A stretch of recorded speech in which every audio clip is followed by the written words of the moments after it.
Ullman? Yes? I'm Jack Torrance. Oh, well, come on in, Jack. It's very nice to meet you. Nice to meet you, Mr. Ullman. Well, this is my secretary, Susie. Hi. How do you do? Had any troubles finding us?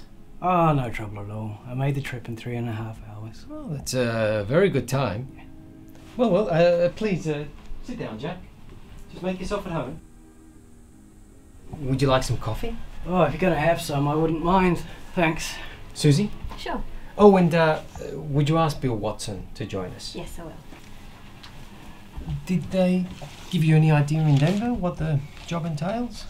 Only in a very general way. Well, the winters can be fantastically cruel, and the basic idea is to cope with the very costly damage and depreciation which can occur. And this consists mainly of running the boilers, heating different parts of the hotel on a daily rotating basis, repair damage as it occurs, and doing repairs so that the elements can't get a foothold. Oh, that sounds fine to me. Physically, it's not a very demanding job. The only thing that can get a bit trying up here during the winter is a tremendous sense of isolation. Well, that just happens to be exactly what I'm looking for.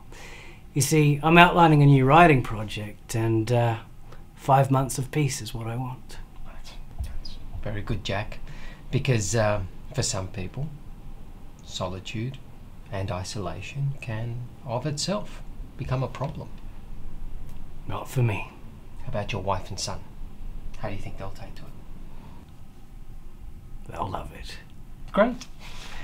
Well, before I turn you over to Bill, there is one other thing I think we should talk about. I don't want to sound melodramatic about it, but it is one thing that's been known to give a few people second thoughts about the job. I'm intrigued. I don't suppose they told you anything in Denver about the tragedy we had up here during the winter of 1970? I don't believe they did. Well, my predecessor in this job hired a man named Charles Grady as the winter caretaker. And he came up here with his wife and 2 little girls, I think about 8 and 10. And he had a good employment record, good references, and from what I've been told, I mean, he seemed like a completely normal individual.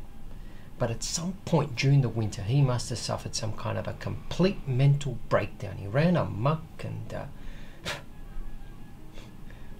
killed his family with an axe. Stacked them neatly in one of the rooms of the West Wing, and then he put both barrels of a shotgun in his mouth. Police, they thought that was what old-timers used to call cabin fever, a kind of claustrophobic reaction which can occur when people are shut in together over long periods of time. That's quite a story. Yeah, it is. Oh, and it's still hard for me to believe that it actually happened here.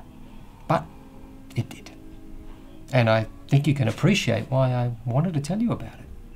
Oh, I certainly can. And I can also understand why your people in Denver left it for you to tell me. Well, obviously, some people can be put off by the idea of staying in a place where something like that actually happened. Well, rest assured, Mr. Ullman, that's not going to happen with me. As far as my wife is concerned, I'm sure she'll be absolutely fascinated when I tell her about it. She's a confirmed ghost story and horror film addict, you see.